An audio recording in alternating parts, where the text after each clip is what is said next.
or if I can just be the perfect child, the perfect partner, then that person will change in some way.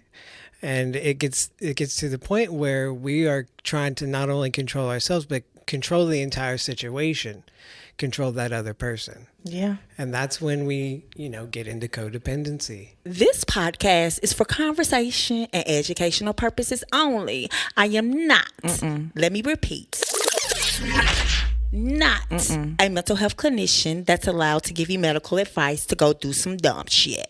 Yes, I said dumb shit. I do curse to express my individuality, so if that offends you, then please don't motherfucking listen. Now, y'all, enjoy the show.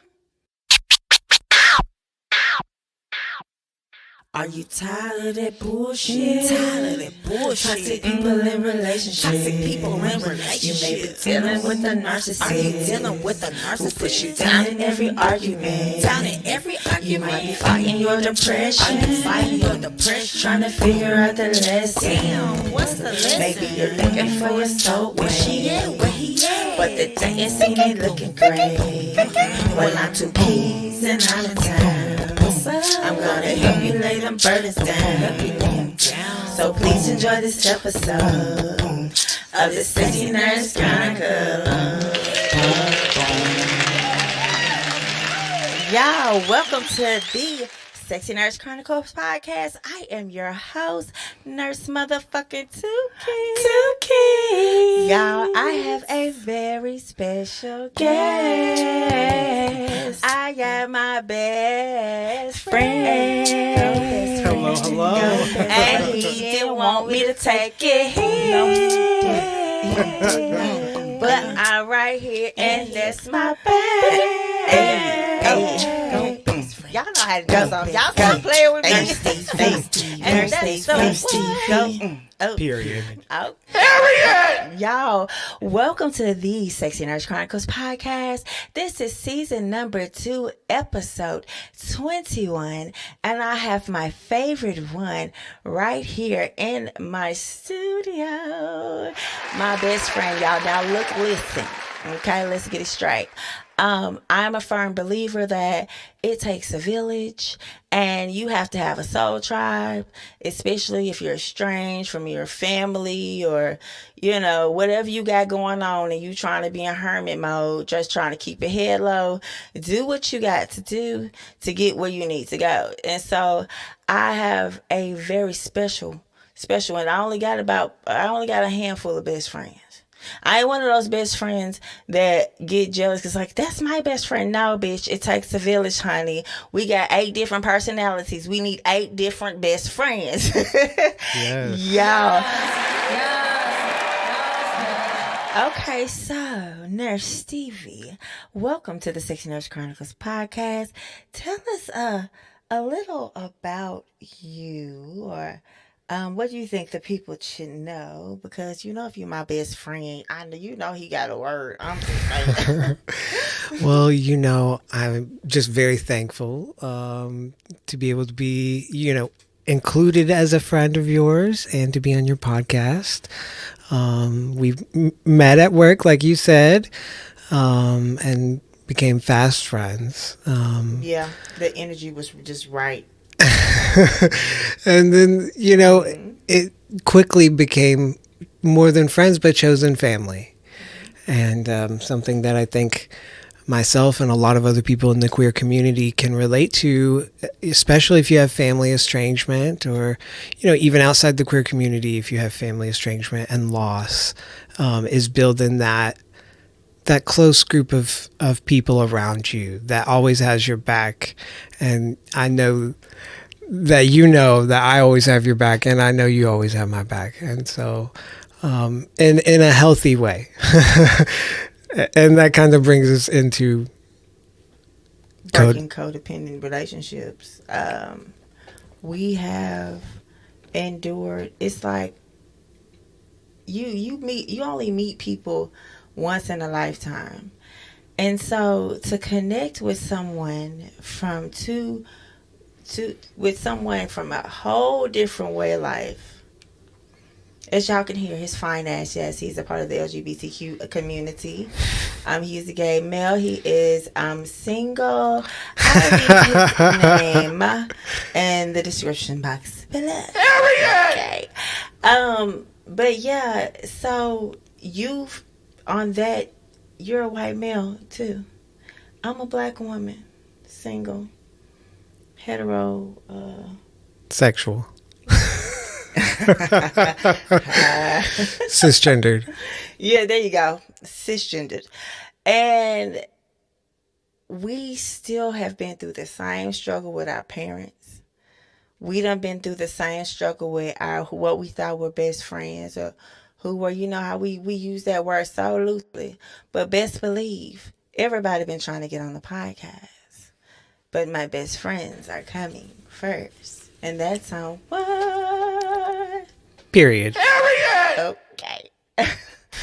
So, I appreciate my soul tribe, because sometimes you guys to get to way. You know what I'm saying? And so it's like, I love that we even finish each other's sentences. I mean, even when we work together, we are a powerful dynamic, okay?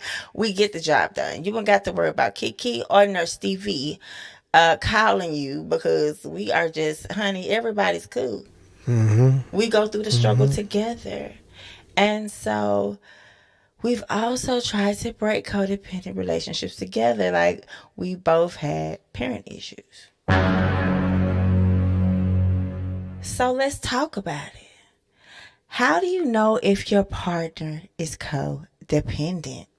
So here are some signs, and you let me know, Nurse Stevie, if you agree. But a sign that you could be in a codependent relationship is codependents second guess themselves when people mistreat them, instead of setting a boundary, like walking away when you know you should walk away.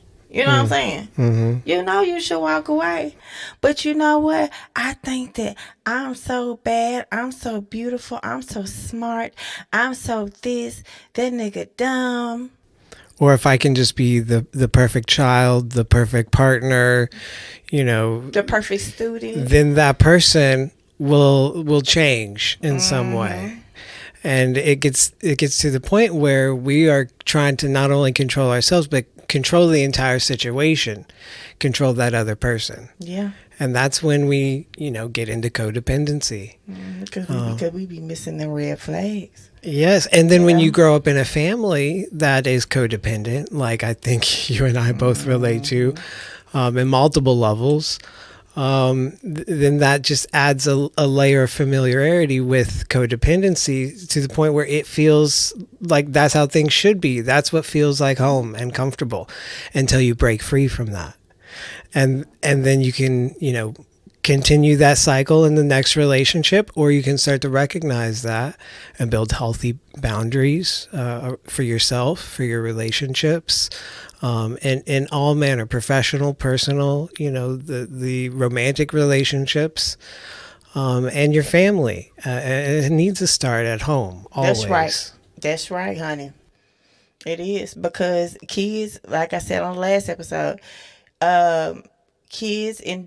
so your mom hurt you. You take that hurt. You grow up with that hurt. You have kids. You put that hurt on them. They put that, you know what I'm saying? It's just like, it's a cycle, and it's just like somebody has to break that generational curse, so it's like that codependency. Like, when you were born into it, you don't know no difference. You don't even know you in abuse. A lot of people think, like you said, they think it's normal. So, another sign that you could be in a codependent relationship is if the other person won't change, they increase the pressure. You increase the pressure thinking, well, you're not going to do what I want you to do for me. So I'm going to just increase the pressure and put more energy into you when I really should be taken away, because you really don't deserve my energy if you can't handle the pressure. And then the pressure is intense for both yourself and that other person. Yeah. The whole situation just the tension level is cranked up. Ooh, yes. honey. And these toxic control behaviors start, so who's checking your phone? Who's in control of the bills? Like the enmeshment gets worse and worse. And, that's when the enabling behavior comes into place of physical abuse, substance abuse. Yeah, you're making excuses. You're enabling them too. Exactly. You got the hoe. The coat and the hoe. And by enabling whatever it is they're abusing, whether it is you or substances, you're still maintaining control. And your identity is wrapped up in that relationship. Instead of focused inward and realizing that you're a whole and complete person in and of yourself, your identity is wrapped up in being in this intermeshed relationship. And people don't know that you can actually have a relationship where you still do your thing and I still do my thing. And after we're finished with our things, we can come together and do the thing. But we ain't always got to be meshed together all the time. You got to have your space. Yes. I need my space. Monica, don't take it personal. Baby. Well, and everything they do becomes a manipulation at that point. Since they aren't straightforward with their motives, everything they're doing is trying to get what they want and maintain control of that situation. Control the narrative. And that's on what? Period. And I just went through that. It's just like you can even set your intentions these days. I'm telling you, the dating pool has piss and shit and Hennessy in it, okay? But it's just like that person could still take, what they want out of it. Just because they think they can or, swing on their way. Honey, there's a place in hell for people like that. Like, seriously. But anyways, back to the subject at hand. Another sign that you could be in a codependent or have a codependent relationship type of person is if your codependent waits for you to give them love, connection, financial stability, and a vision in the future because they ain't doing shit themselves. So like they ain't got no hobbies. At first, you're their hobby. You their hobby. They ain't got shit to do. And bitch, if you got hobbies and I'm your hobby, how the fuck I'm a hobby my hobby if you hobby my hobby? It don't make no help me make it make sense. They're looking to you for everything. For everything. Yeah, that's like a seesaw. That is a one-sided relationship. And it's annoying because it's like that person could have some really good qualities about them, but it's just like, I want so much more. We desire so much more. Okay. So here's another sign that you all right? You all right, Nurse Stevie? Oh, yes, baby. Okay, honey. I love you. That's my baby. Anyways, had to do what you call that? Check in. Check in, baby. Check motherfucking in, y'all. And make sure y'all do, if there's anything that we are saying that you resonate with, please make sure that you like, share, and subscribe.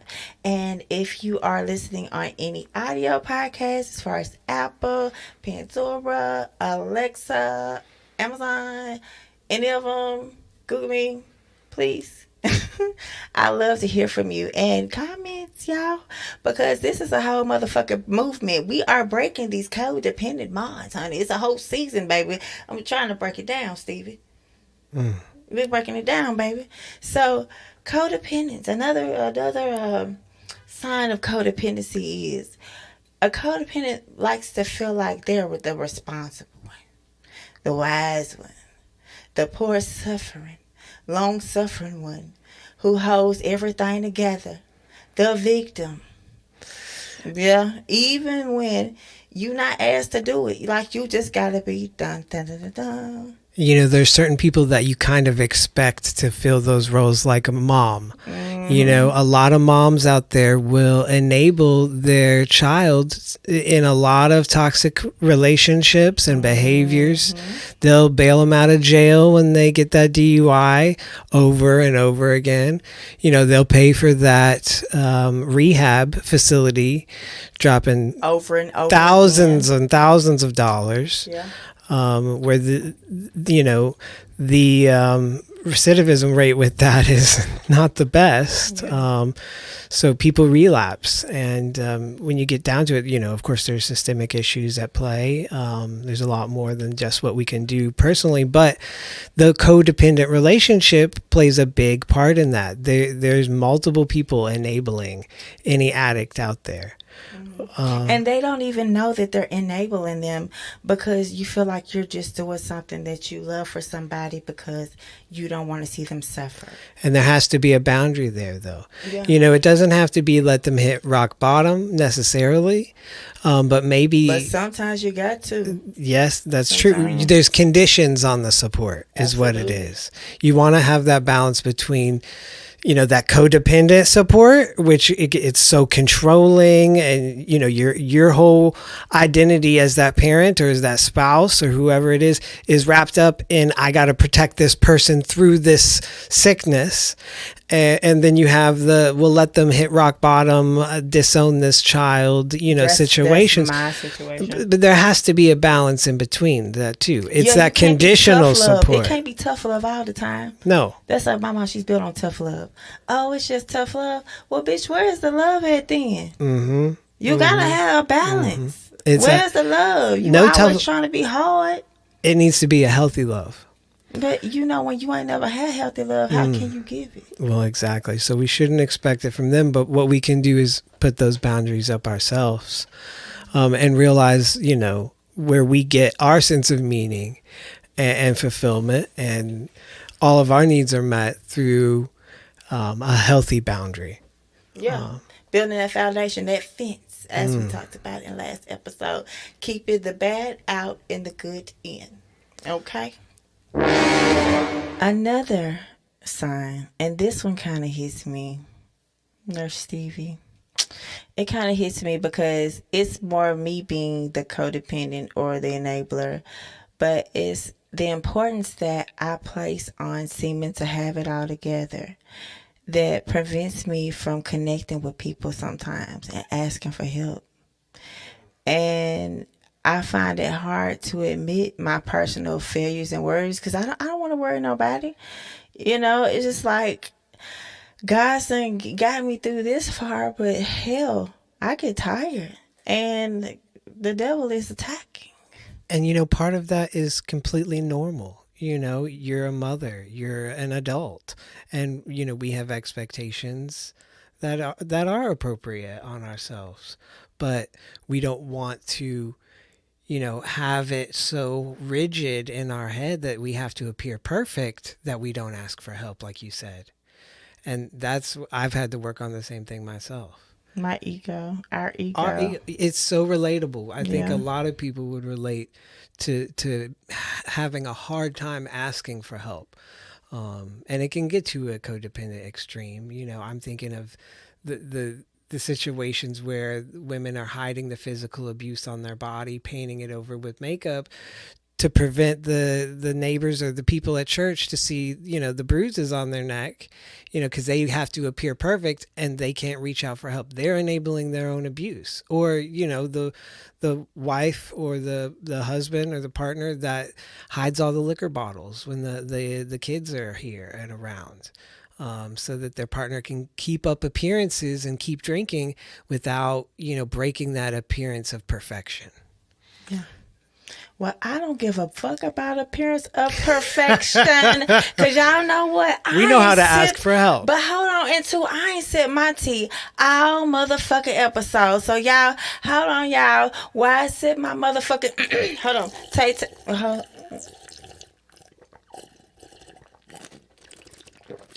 Damn, I ain't even need a motherfucking ad-lib. Come on, bestie, right through with me. Hey, and that's what? Period. Okay. So, y'all, now that we've gotten to the good stuff, the little heavy stuff, the good stuff, now I got the juicy stuff, y'all. Y'all know one of my favorite segments of the Sexy Nurse Chronicles podcast is the Dear KEKE. Dear KEKE, Dear KEKE, Dear KEKE, Dear KEKE, Dear KEKE, Dear KEKE, Dear KEKE, Dear KEKE, Dear KEKE, Dear KEKE, Dear KEKE, Dear KEKE, Dear KEKE, Dear KEKE, that's me. Dear KEKE, do I have one for you? So I was married to my husband, my soon-to-be ex-husband, for about 5 years. He moved out about a year ago, okay? Finally, I had gotten enough of the fighting, enough of the toxicity. At one point in time, he even put his hands around my neck to try to strangle me. You ain't shit, and you never gonna amount to shit. So finally, I said enough is enough. You need to move out. He did. He moved out. And then he blocked me from everything. No problem. No problem whatsoever. So then fast forward to about 5 months later, I email him because he's blocked me on everything else. Given he moved out, he blocked me from everything, but I do have his email.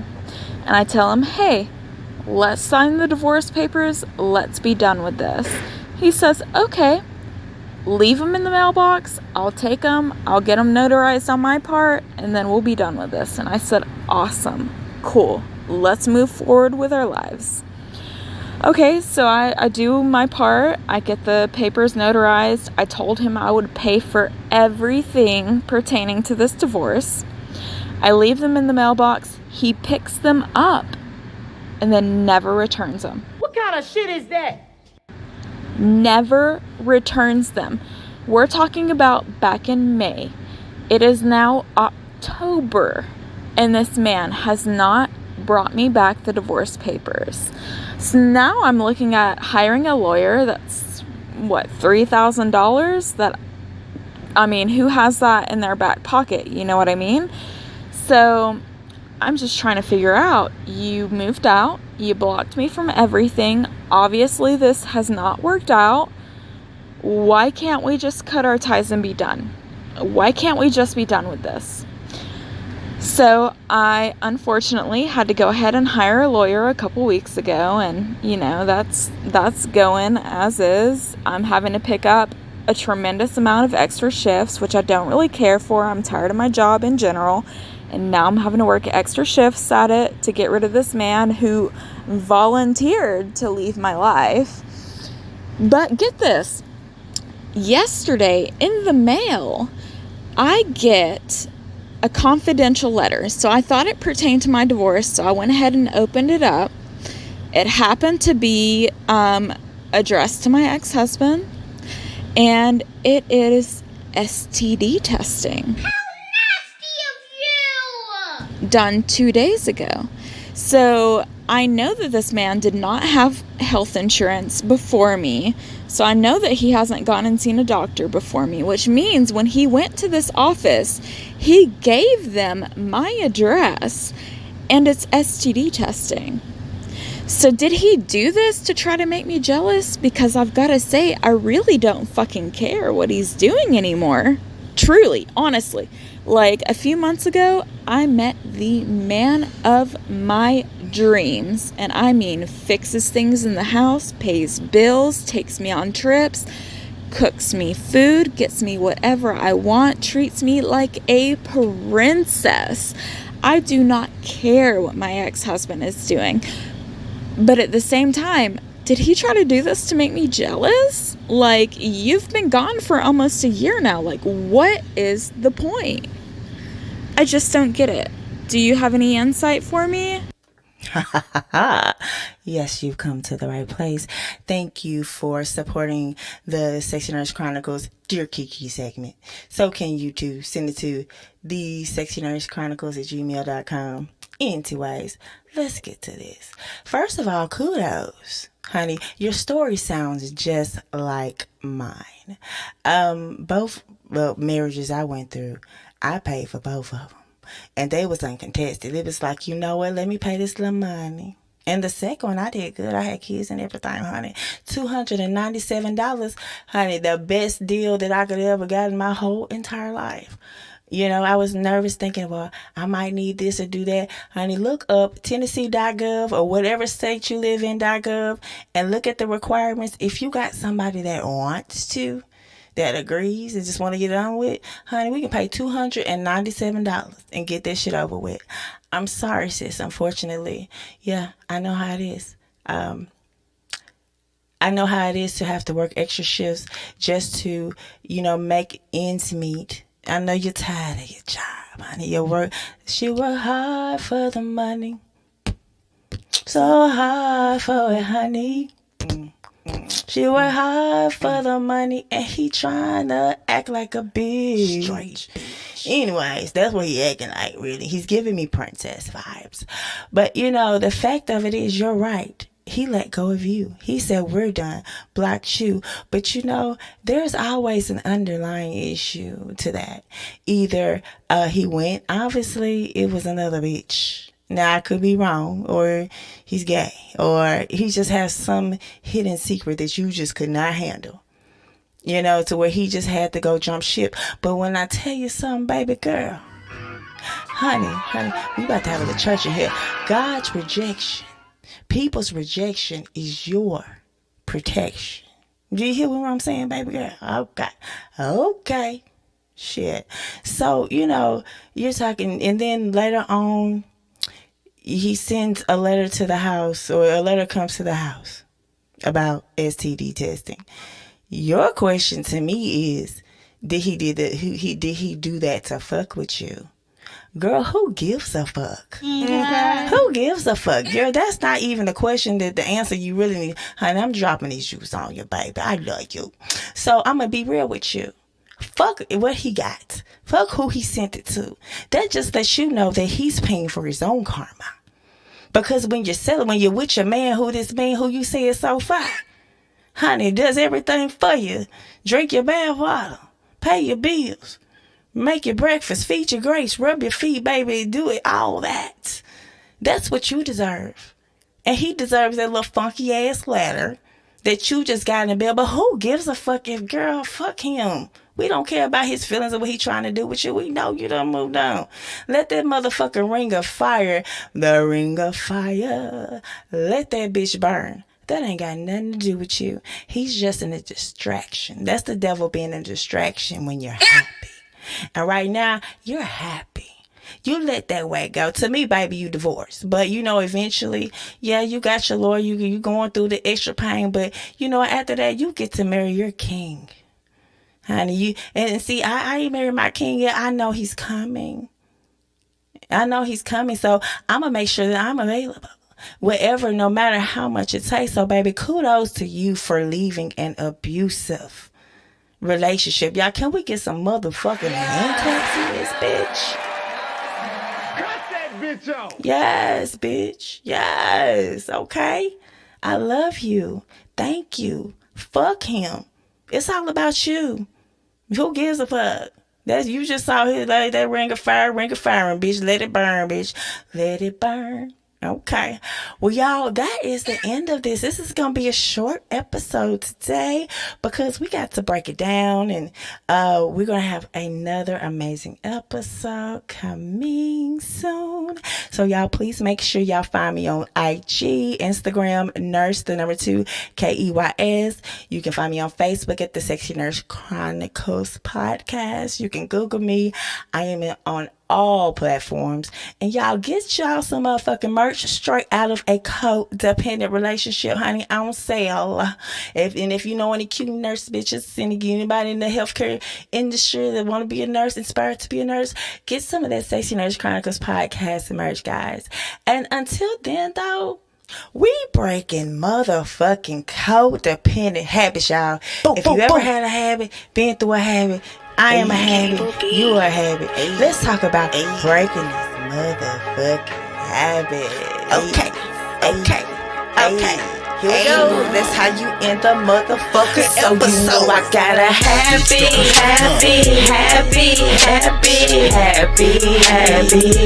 And you know that I'm an addict. Yes, I want more. Knock. Yeah, I'm knocking at your door. But I gotta shake you off. I'm shaking off this bad habit. I gotta shake you off. I'm shaking off this bad habit. Are you addicted to the love or the lust of the sex? Are you addicted to them niggas that be signing they own checks? Is it her ass or her waist or that really pretty face? Cause we started trauma bonding, now it's codependency. Phase 1, love bombing. Phase 2, there's trust. Phase 3, they don't give a fuck about us. Phase 4, gaslighting. Now it's 5, now you're lost. We lost in the sauce. And 7, repeat it all. I gotta happy.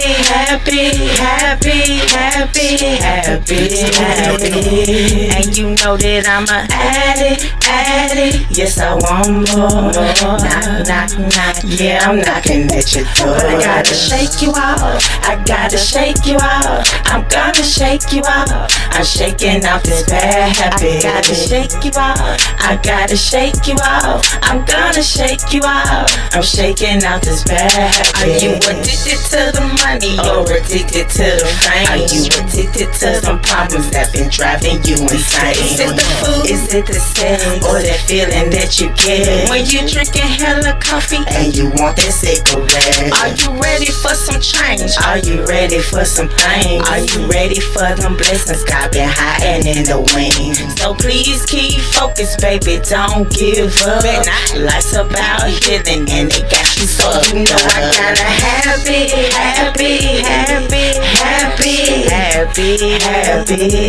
And you know that I'm an addict.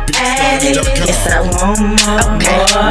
Knock. Yeah, I'm knocking at your door. But I gotta shake you off. I'm gonna shake you off.